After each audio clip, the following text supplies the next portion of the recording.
The game viewing took place in the most northerly part of the large Chobe National Park in Botswana. This area is marked in the south by a tar road and in the north by the Chobe River, which also forms the border with Namibia. Today is the fourth day of the safari in the northern part of the Chobe National Park along the Chobe River. Yesterday was again an exciting day with a large variety of different sightings. So let's be optimistic and see what the day has in store for us. A large family group of Sable antelope. The little ones are still colored brown, but already have the white belly of the adults.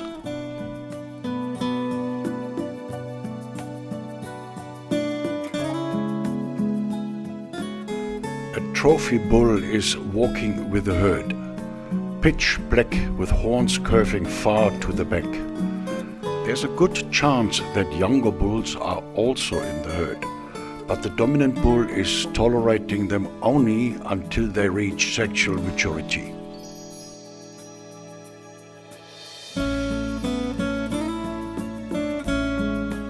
The young ones change their color with age. Until in the end they turn the same black color as the adults.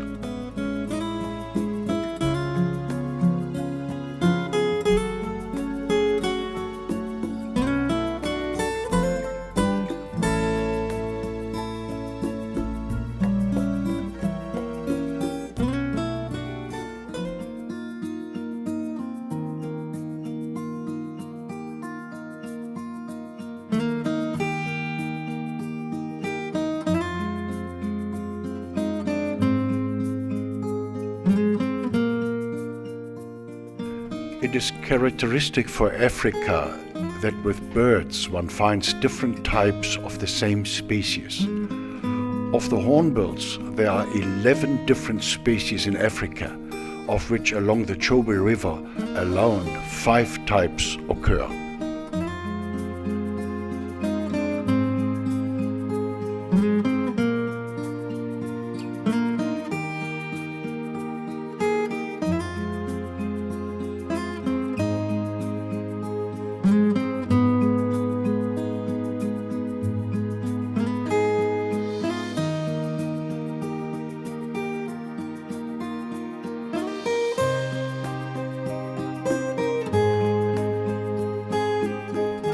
Baboons are leisurely grazing spread out over a large area, each one on its own. This is misleading. At the perimeter of the grazing area, one can find large male baboons staying guard. They watch out for predators such as leopards to not stealthily approaching the troop.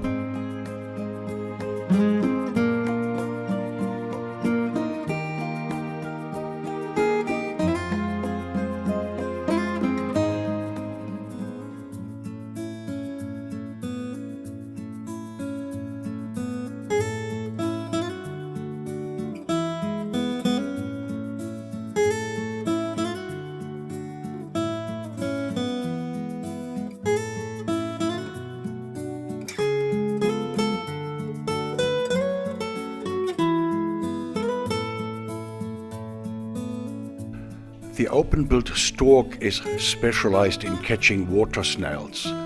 It cracks their housing with its specially formed beak.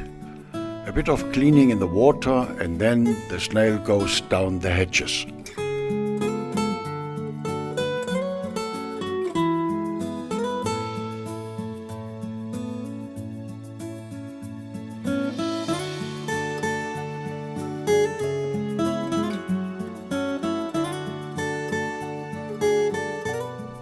The hieroglyph of the Egyptian snake god Geb was a goose. Hence he was portrayed frequently as a goose. This goose looked like the in Africa widely distributed Egyptian goose.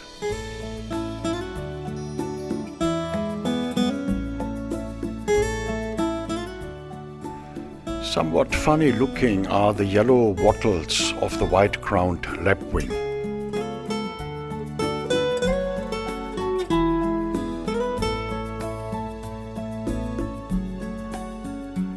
A successful hunter which comes down on its prey with lightning speed and swallows it without too much fuss.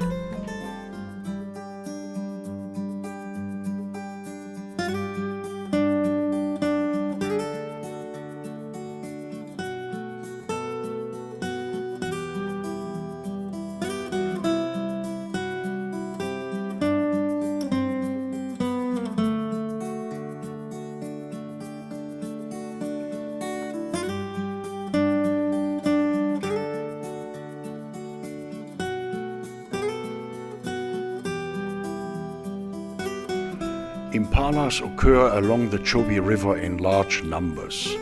Here a mix of female and sub-adult buck. At certain times they move about without the presence of a dominant male.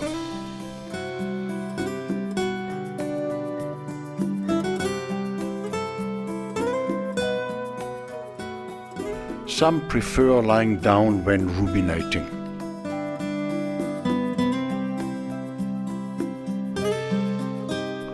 Also, marabu storks prefer at times to sit on their haunches. In contrast to human beings, their knees only bend forward. The white, chalk-like color of the legs is caused by the storks letting its excrements drop down on its legs to cool them down. The white color assists to reflect the rays of the sun.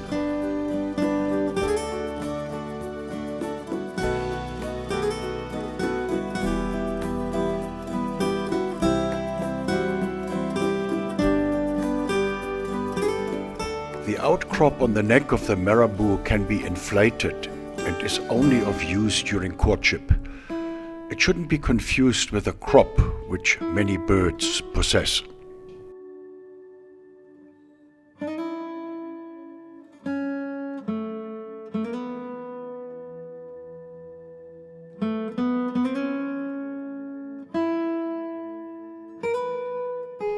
The black-backed jackal is an opportunistic thief, snatching some of the meat of lion kills.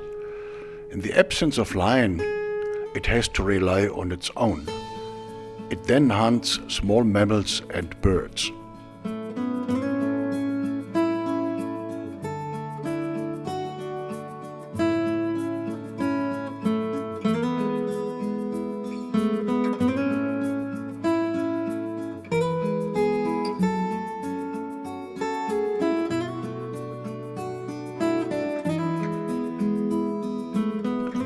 It appears that he have hidden here the remains of a guinea fowl from a previous hunt.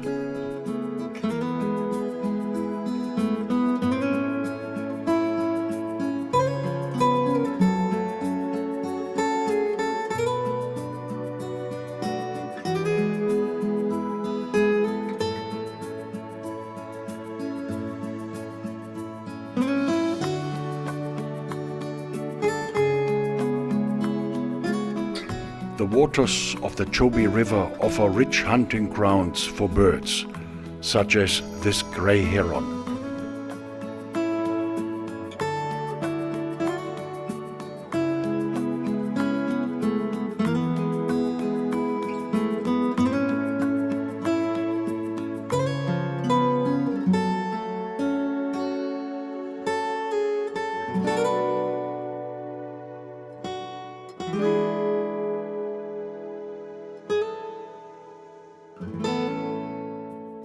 When water is cold, crocodiles move out of the water to enjoy the warmth of the sun. This is the only way they can effectively regulate their body temperature.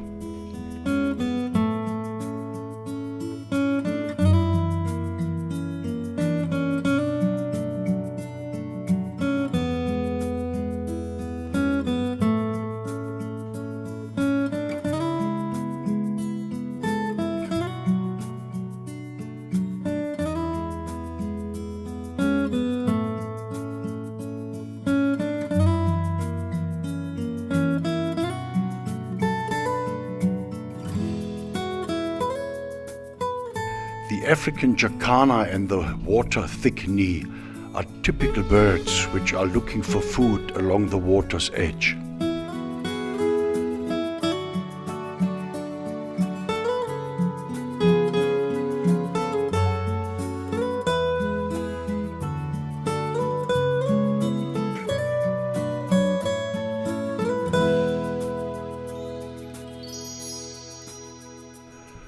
A beautiful Kudu bull.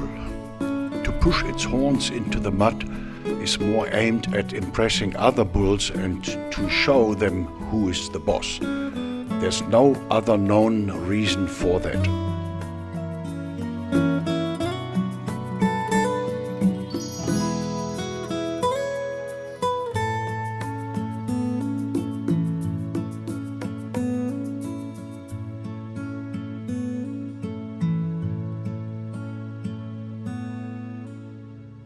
Impalas are the preferred prey of leopards.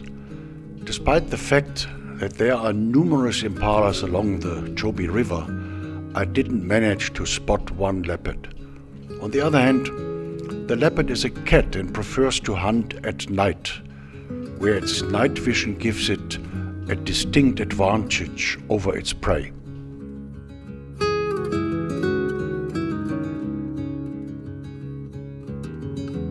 There are certain birds which appear to be the regular companions of buffaloes. Be it the oxpecker riding on the buffalo's back or the cattle egret alongside it. The cattle egret expects to catch insects which are chased into the air by the hooves of the moving buffalo.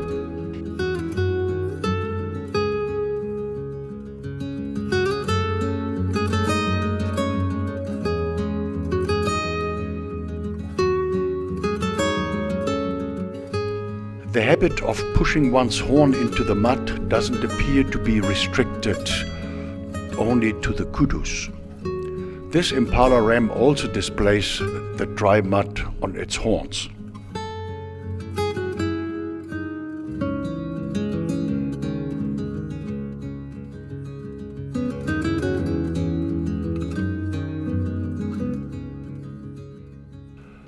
A surprise was this lone lioness. Lions tend to occur in prides of varied sizes. Nowhere in the vicinity could I spot other lions.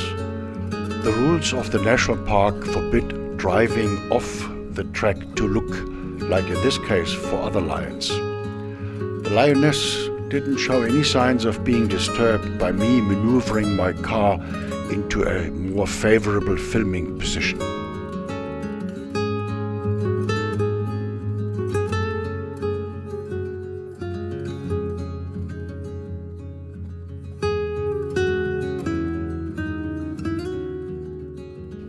The Chobe National Park boasts of a large number of zebras. In the area covered by the game viewing drives, I could only find some small groups in the west.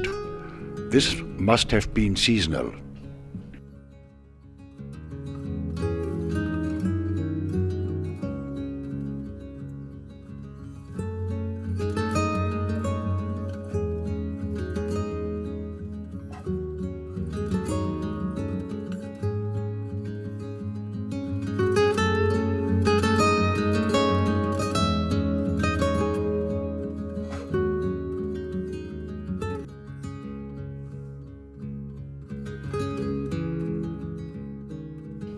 It is amazing how different the plumage of this adolescent fish eagle differs from that of the adult bird.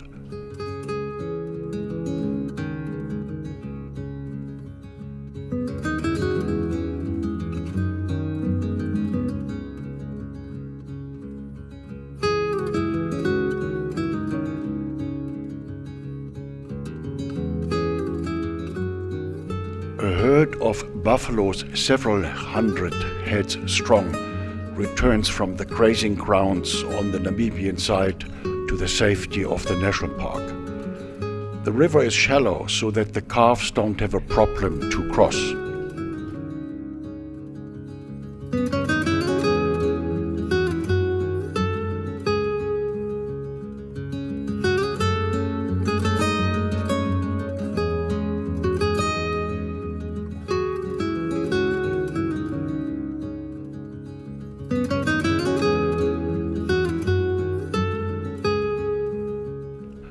always attractive and the darling of tourists.